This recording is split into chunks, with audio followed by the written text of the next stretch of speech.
নাকি, আস্তে পড়ে যাবে। কে তুমি? একটা অন্ধ অসহায় মানুষের হাত ধরলে? আমি তোমার বউ হয়ে সারা জীবনের সাহারা হতে চাই। বাবা আমাকে বাঁচাও, পুলিশ নিয়ে যাচ্ছে। দিদিকে তো পুলিশ ধরে নিয়ে যাচ্ছে, পরশ পাথরটা দেবো কাকে? আরে রাজকুমার, আপনি এতদিন অন্ধ হয়ে কোথায় গেছিলেন?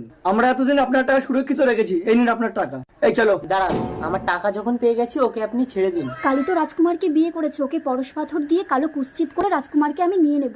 কালী, এই পাথরটা হাতে নিয়ে বল আমাকে সুন্দরী করে দাও, দেখবি তুই আমার মতো সুন্দরী হয়ে যাবি। তাই? পরশ পাথর আমাকে সুন্দরী করে দাও।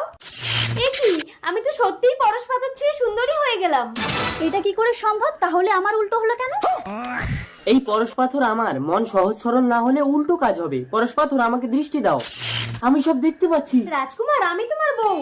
আমি টাকা, পাথর, সুন্দরী বউ সব পেলাম। আমি বড় ভাগ্যবান। ডালি লালি, এবার বুঝতে পারলি তো কে বেশি ভাগ্যবান? বাবা।